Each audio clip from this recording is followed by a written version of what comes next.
They've both been great contributors. However, they're very different people. And what they honor is very different as well. They say Jay-Z makes the decision. I'm sure there's a voting process that comes into play. And, sometimes we have to be okay, and I know it because I used to have a potty mouth. You have to be okay with what doesn't happen because of what you put out there.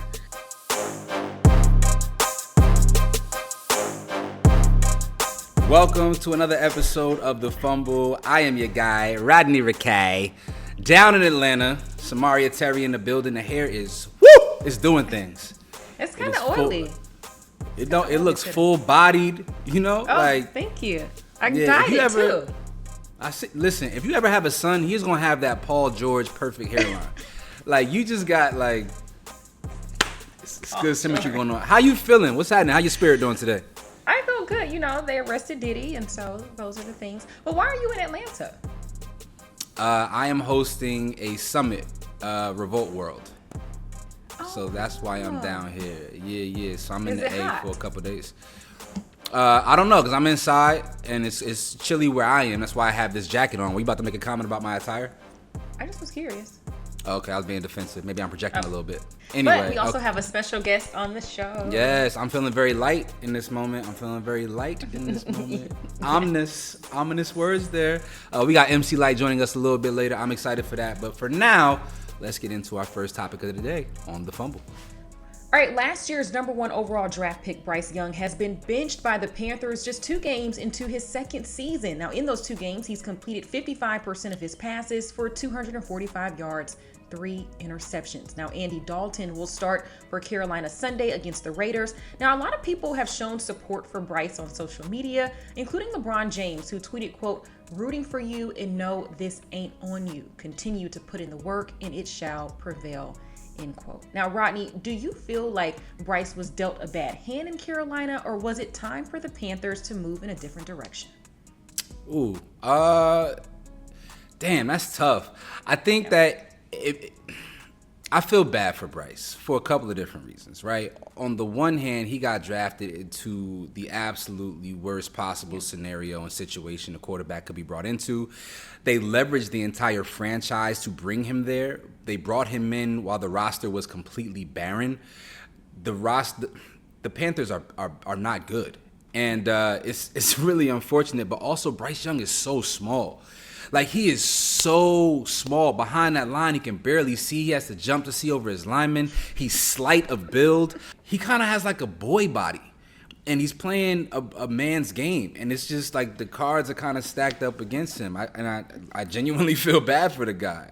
Yeah, I share the same sentiment because, like you just mentioned, he was brought into a bad team. They got the number 1 pick for a reason. And then they got a brand new coaching staff this offseason. And unfortunately, I don't feel like he had enough preparation for the start of the season. Why are you only playing in one preseason game, 1 drive, 1 or 2 drives in 1 preseason game? He should have played in all 3 of those preseason games because you're clearly not ready. So I do feel like I'm kind of torn on this because I want to see him continue to go out there and try to work through these kinks. But then at the same time, at what detriment to his confidence? Because I feel like it's already... Tom Brady said it best. Historically, there was an opportunity for these quarterbacks to be nurtured and developed underneath a quarterback who, had some moderate level of success or professionalism. Bryce Young didn't get that. From day one, he was given the keys to a franchise without ever having to learn what it takes to be a leader of men. And one of the complaints about all the aspects that stands out about all the things people say about Bryce Young is that maybe he's not the best leader. But that's something in an NFL locker room you kind of have to be nurtured or taught to do. And unfortunately, he just wasn't put in a position where he had anybody that he could, they should have brought Cam Newton back. And I know it might have been a little controversial or tricky, but that man is a leader of men. And so for him to foster Bryce Young in Carolina of all places and show him the ropes of what it means to be a quarterback in that city, I don't understand why at least that wasn't done. The kid was given a really rough deck of cards, and it's playing out terribly. And to be completely honest, because of the way black quarterbacks are treated in the NFL, I don't know if he'll get another opportunity. I'm not sure. Right. Now, the Panthers did come out and say that they have no plans of trading Bryce Young. So that'll be interesting. Maybe he can sit behind Andy Dalton for the rest of this season and kind of learn from him. He's a 13-year veteran in this league. So it's going to be interesting, though, for me to watch this game against Las Vegas on Sunday and see how well Andy does in this system. Yeah. Because if he looks crazy, then it's really just personnel and coaching. Listen, man. I feel one of my best friends is the DB coach for the Panthers. You know, when I call him now, all I do is say, "How's your spirit doing, brother?" It's rough over there. It's rough in Carolina right now. You know, Cooley, you my dog. I ain't gonna say nothing crazy about you, but yeah, you know, it's a bad situation. I don't think Dalton will do well behind that line. They don't have any weapons on the outside. It's just the roster is one of the worst rosters in NFL history, and I'm not saying that to, you know, from a hyperbolic standpoint. Like, it's just a bad. It's not hyperbole. It's just a bad roster. Like, it's just bad. So, y'all let us know your thoughts in the comment section. Do you feel like Bryce Young was dealt a bad hand, or is he just not good enough to be an NFL quality starting quarterback? Let us know your thoughts in the comment section below.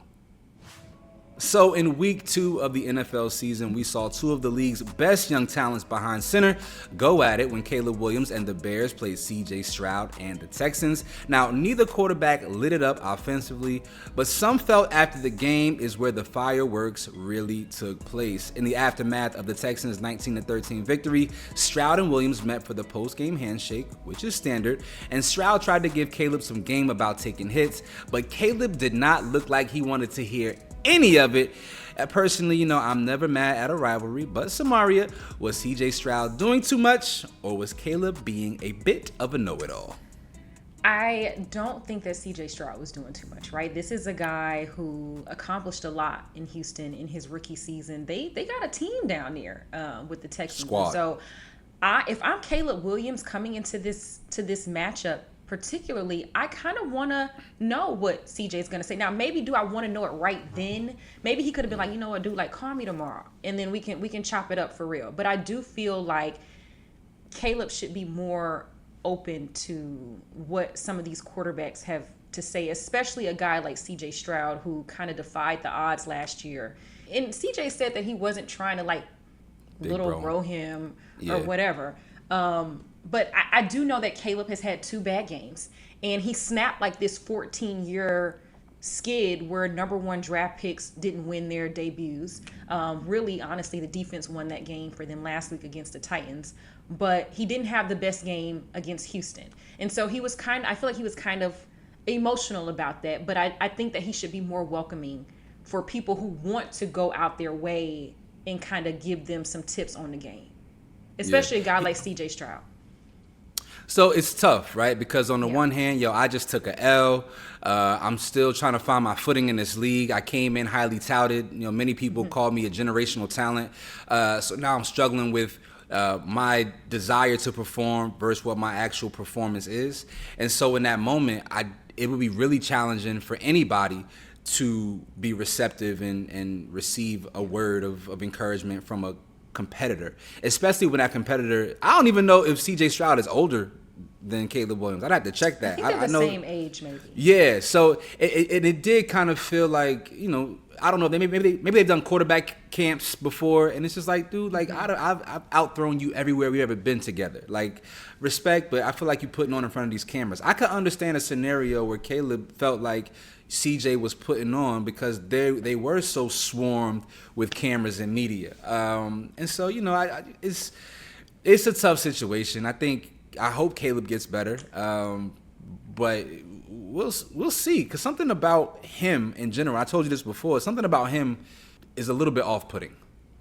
Caleb. Something about is Caleb it the nails? Williams. No, it ain't the nails. I don't care about that. Okay. It's him. That's crazy. Nah. Do your thing. It's funny because the cat from the Sixers, I think his name is Caleb too, and he also paints his nails. That got drafted this year from Duke. Yeah. Yeah. So I don't know. There's something about Caleb Williams that I feel like people do not like, and so I think this may lead and lean into the idea that there's something about Caleb that's just a little bit off. Yeah, before we go, I do want to say that there's not a lot of black quarterbacks in the league, obviously. And so No, there feel like is this year. I think like 14 black quarterbacks started this year, which is crazy. Week okay, 1. yes, but historically it's not. So I do feel like they have more of a brotherhood with each other. That's what it seems like to me. And so I think that like maybe Caleb shouldn't come into it thinking that CJ has like this ulterior motive, because he could just be really like, dude, like I'm trying to help you because I've gone through it. But anyway, you all let us know in the comments what you think about this Caleb Williams and CJ Stroud situation. All right, Falcons wide receiver Drake London is facing some backlash after what appeared to be a gun shooting celebration after scoring the game-winning touchdown in Atlanta's win over Philly Monday night. Now, this comes just weeks after a school shooting at Appalachian High School just north of Atlanta. The Falcons actually wore shirts honoring the 4 people who lost their lives in that shooting before their game in week 1. Both London and Falcons head coach Raheem Morris have since apologized. London also acknowledged that this is a trend going around football right now, but he was not pleased with himself. So, Rodney, what do you make of these types of celebrations in football? It's foolish. It's foolish. You know, if you want to do like a bow and arrow, I think that's like the biggest weapon that you can try to emulate. But anything relating to a gun, especially in the state of Georgia, especially in lieu of what just happened weeks ago, you know, gun control and gun safety is a huge hot button issue in our country right now. Like, you got to be more mindful. Like, you can't just be a TikTok mind. You can't just be led by TikTok, bro. Like, you have to have your own brain, an understanding of your platform, your position in society.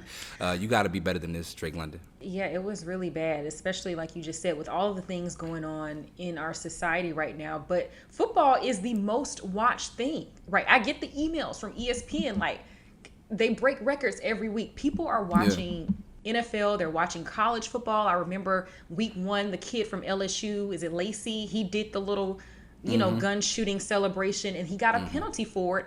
Then he went on the bench and showed his teammates what he did. And I'm like, okay, sir. So I think that they're going to have to definitely crack down. The refs are going to have to crack down on these types of celebrations. In the NFL, you should be fined, because it's too sensitive of a topic. And we live in a society where we have TikTok and Twitter and Instagram, and you're seeing these things over and over and over again. And I just don't want any kid to think that it's okay to be shooting a gun because their favorite athlete is doing the celebration. But the irony is, he said he got it from social media, right? Yeah. And there used to be a day and age when like the athletes and the entertainers like created trends as opposed to just following them. Like, Drake London is probably emulating something that a 15, 14, 16-year-old kid came up with.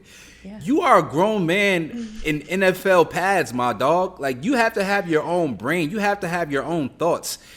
It troubles me that, listen, I understand, you know, sports is a young man's game. And so right now we have a large swath of athletes who are young, who've been nurtured and cultivated by social media. And so they take a lot of their cues from social media, but they also have to realize that, yo, you have to respect the platform that you worked for. And that means that you have to be mindful of so much more than just scoring touchdowns. Especially in Atlanta, dog. Like, come on, bro. I know, like, it just happened. It just happened at the beginning of the month. So you think a fine, you think not a suspension, of course, but a fine for sure? Yeah, a penalty in the game, which they gave him a penalty, and then a fine. Yeah. Yeah. Yo, nothing gun related, man. It's sports, bro. We not gangsters. We not thugs. Like, let's just get these coins, entertain these fans, go home to our families, create this generational wealth, and call it a day. All right. Let's not be something in society that creates further divisiveness, because you know you have a unique platform and opportunity to actually unify the country through sports. So you know, just let's not let any political party get a hold of what you're doing and make it seem like you are in alignment with their messaging and agendas. That was very nicely executed, and I walked around the eggshells. I'll let you get us out of here before I say anything else. Please, by all means.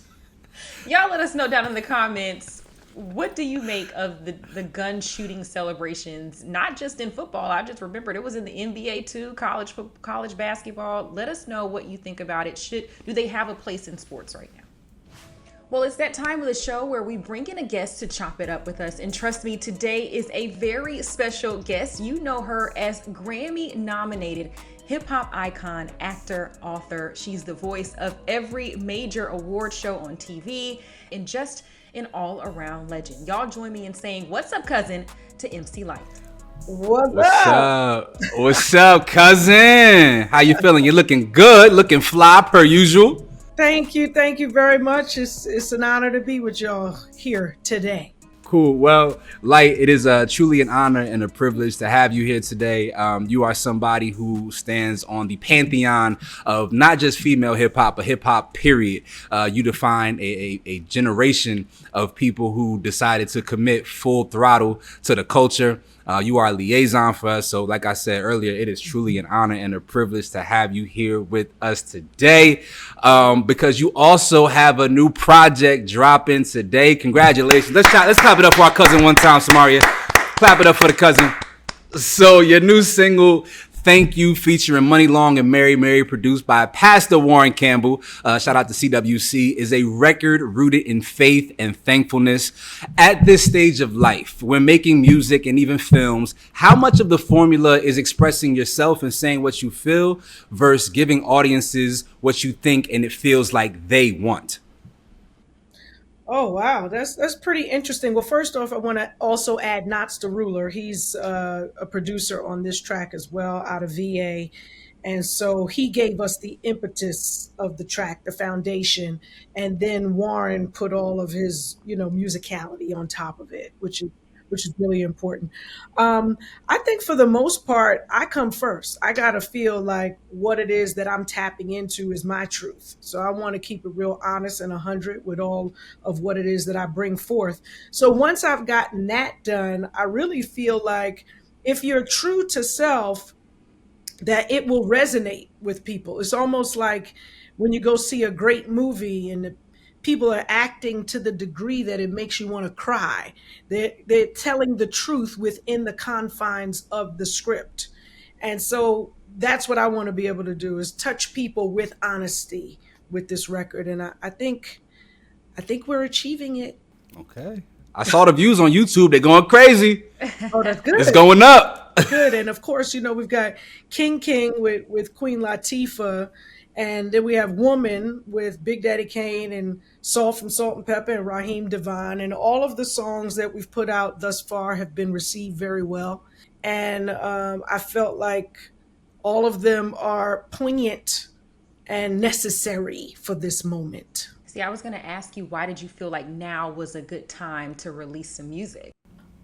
Well, first off, we started off the year in with Women's History Month, and we did Woman. After releasing that, I ran into LL, and he kind of challenged me. So I was like, I got to come with it now, because he talk about I'm scared. I'm like, scared to do what? It's like, you scared? It's okay, like, get over your fear. Like, it wasn't even a discussion that we had, but I had admitted to some type of fear. I was like, so you putting out music? That's great. He said, yeah, when you putting out yours? I was like, I wasn't really thinking about, oh yeah, stop being scared and put it out. But I was like, whatever. So very much in hip hop, as in sports, your peers are your competitors, right? So how do you manage keeping healthy relationships with your peers while simultaneously wanting them to know that you can still bust their ass at any given moment? I don't know that I think of when I'm writing a song today, I'm going to kick somebody's ass. I'm not thinking about that. I'm thinking about, how can I uplift you? How can I teach you something that you don't already know? And how is it maybe that I can change your mind about something? Or actually put on display my connection with God? Or, like, you may have heard of him, but I'm going to tell you how good a relationship can be with him. So I'm just looking to teach something new. All right, so let's pivot to sports a little bit. We heard around the block that you were a 49ers fan. Why are we a 49ers fan when we from New York? Can we have a little bit of an explanation on that? Yeah, sure thing. My dude, believe it or not, who's from Philly, is a 49ers fan. I know. That's What? crazy. It's so crazy. He followed the players. He followed the players as a Okay, young kid.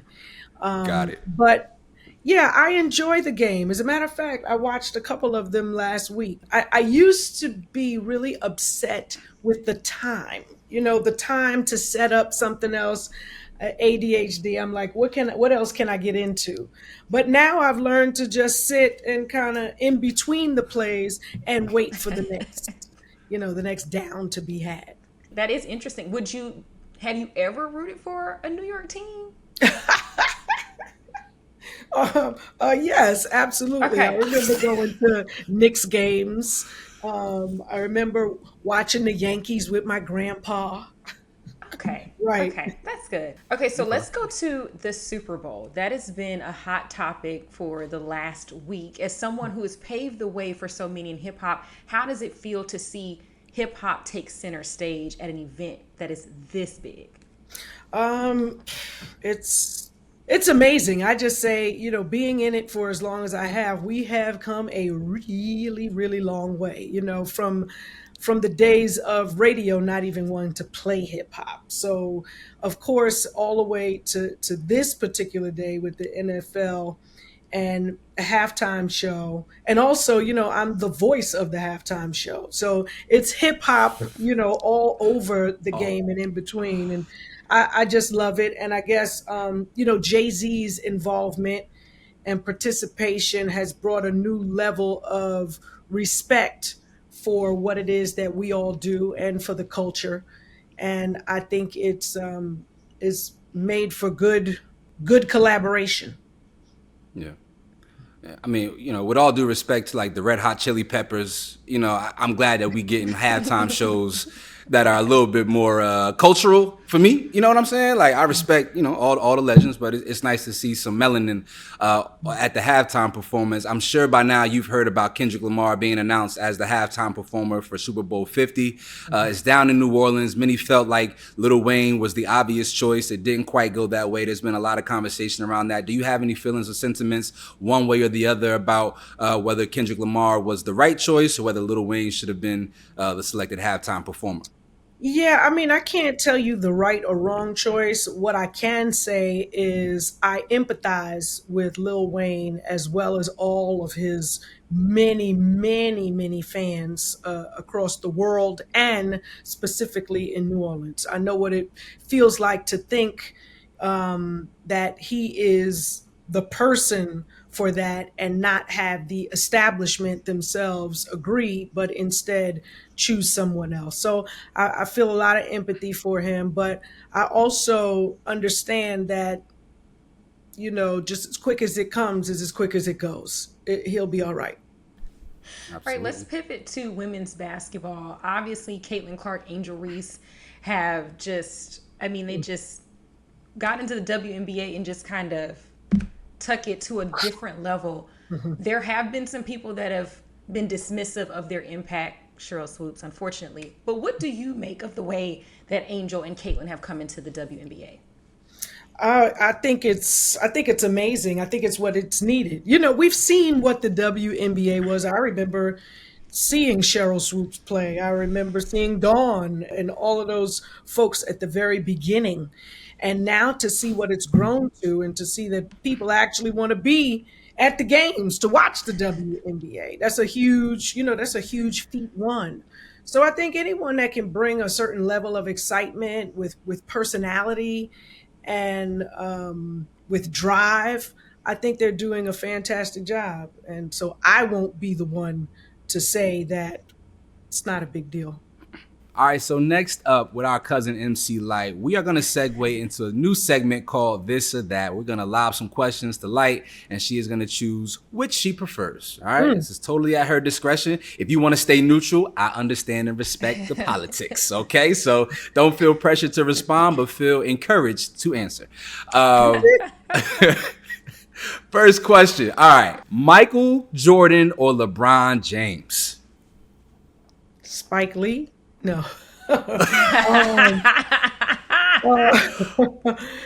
uh, I'm going to go with Michael Jordan. Okay, staying in the NBA, Kobe or Steph? Um, damn. You know what? Damn. Oh, that's too hard. Okay, That's too hard. I Ooh, agree. that's saying something. That's saying something. All right, let's take it hip hop. Jay-Z or Nas? Oof. Damn.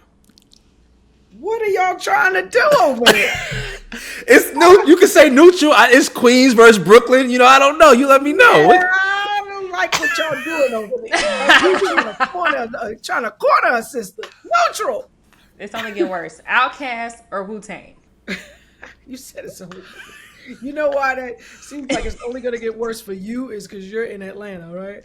No, yeah. I mean, Okay, Wu-Tang. okay, good answer. Respect. Ooh, this is tough for me. Lauryn Hill or Erykah Badu? Damn. For me. Oof. You know that one album, Lauryn Hill. Yeah, I agree. Okay, who has the cooler hip hop culture? Now we just talked about this earlier. It's New York or LA, but I'm gonna throw Atlanta in there too because I feel like we should be in the Coolest conversation. hip hop culture. Yep. I'm sure you mean right this moment. I come from the coolest hip hop culture in New York City. What it is now, I don't know.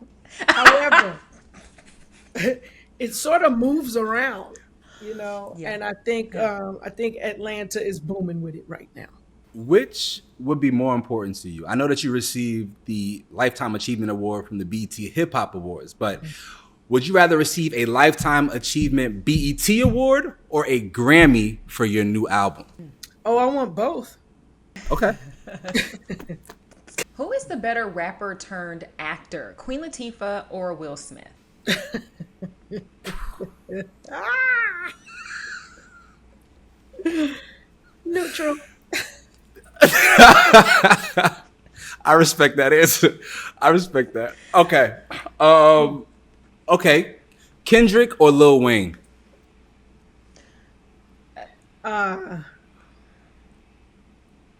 Look, I probably, you know what? I'm just gonna say Lil Wayne because Kendrick got the Super Bowl. Okay. I'll give it to both of them. But the interesting part about it is they've both been great contributors in a quantitative type of way. However, they're very different people, and what they honor is very different as well. And so, yeah, that's interesting to eat. It's interesting that they're even in this space right now with, the decision having been made who is going to be on. Is the NFL still on CBS? Yeah, they have the AFC games on CBS. Okay. Yeah. Well, Yeah, that's a good point. So CBS they would lean more so towards Kendrick, but I think the Super Bowl airs and on I do Fox. believe although they say Jay-Z makes the decision, I'm sure there's a voting process that comes into play. And, sometimes we have to be okay, and I know it because I used to have a potty mouth. You have to be okay with what doesn't happen because of what you put out there. For years, Essence Magazine didn't recognize me. But why should I have been recognized with the things that were, coming out of my mouth? It did not line up, or it didn't align with what it is that they say they are. So, that's one of those things that even though the game is happening in New Orleans, it's still a network television station, and they get to say who it is that appears. Heard you. Okay, which one is more important to hip hop, Brooklyn or the Bronx? Ooh. Why you do that? I mean, of course, the Bronx is the birthplace. I can't, I was in Brooklyn listening to rockers. We didn't have hip hop quite yet. The Bronx. That'll be the first and only time I say that. You could have said the Bronx is like the surrogate. You know, it carried to birth. Look at you. You know, hip hop, and then Brooklyn, you know, nurtured it, raised it up. It's all good. Now, this last question, me and Samaria were having a debate about this. I won't tell you where I fell. I won't tell you where Samaria fell on this matter, but I just need to know, because you are in all aspects of the culture, right? Who is the biggest star risen from hip hop? Is it Jay-Z or Snoop Dogg? Biggest star. They're both huge. It's just a matter of where they sit. Okay. You know, Jay is an executive behind the scenes making it happen after having a slew of hits, and may not be as adored commercially as Snoop Dogg. You know, if someone were to ask anyone who would they sit down to dinner with, who do you think they would say out of those two? Well, it depends if they want to get high before the dinner. What? That's a fair argument, but no, probably Jay. And well, I was going to say Snoop, but what is the definition of a star? Transcends culture, race, and political climate. To me, Snoop Dogg. Okay, that's what I said. Samaria didn't agree. She was very. I said Ice Cube. I threw Ice Cube in there because I thought that he was a big star too. So respect. I don't know. Snoop is. You see Snoop. Snoop is everywhere. But enough about them. Like, we appreciate this, having this moment with you. This is incredible. Thank you for being a good sport with this or that. I know we tried to trip you up there a couple of times, so thank you for being graceful and gracious with us. Yeah. It was all out of love. We just believe in your discernment. That's all. You know what? I can see the sound bites now. Y'all done got me in trouble. But you know, it is what it is. It's part of the game. So before you get out of here, anything you want to let us know about your new album, One of One? Anything at all? Just that it's worth the listen, and I'm excited about it. Got a lot of nice and wonderful, purposeful guest appearances on the record, from Q-Tip to Common, Stevie Wonder, Lil Mama, Ghostface. I'm just excited that I've had another opportunity to come with some music. We've got another album waiting right on the heels of this. Slick Rick, Anthony Hamilton, Tony Braxton. Wow. Like, I'm really pulling out all of the stops because I think DJ Jazzy Jeff said it best: die empty. So I'm trying to give it all to the people before I leave. Man, you working. Yeah. Congrats. Working. Yeah, Samaria, take us up out of here. Thank you so much. Yeah, MC Lyte, thank you so much for joining us on The Fumble. We can't wait to hear your new album, One of One. And you all at home, make sure to go check out her album. It is out today. You let us know what you think down in the comments. Thank you. Love and light. Literally. Love and light.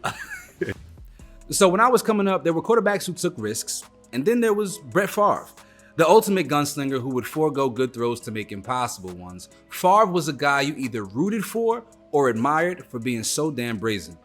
And in his post-playing career, he continues to be a wild boy.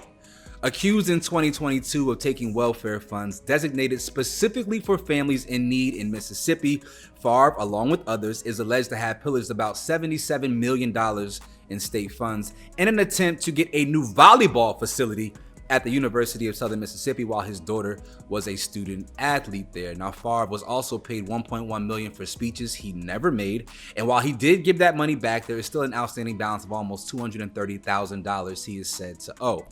And yet, with no criminal charges filed against him in what would surely have been a high-level fraud case for most Americans, Favre is now being asked to testify during a congressional hearing about, of all things, the need for welfare reform.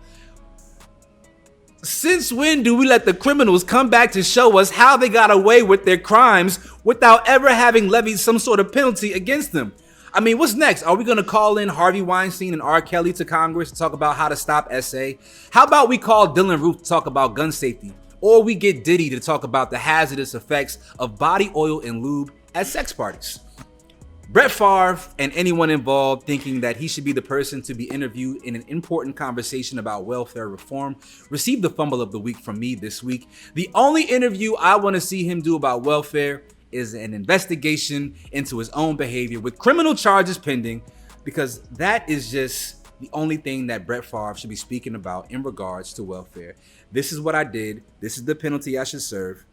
Lock me up, throw away the key, penalize me, whatever it is. Samaria, with all that said, do you think Favre is receiving preferential treatment because of his celebrity, or is something else at play here?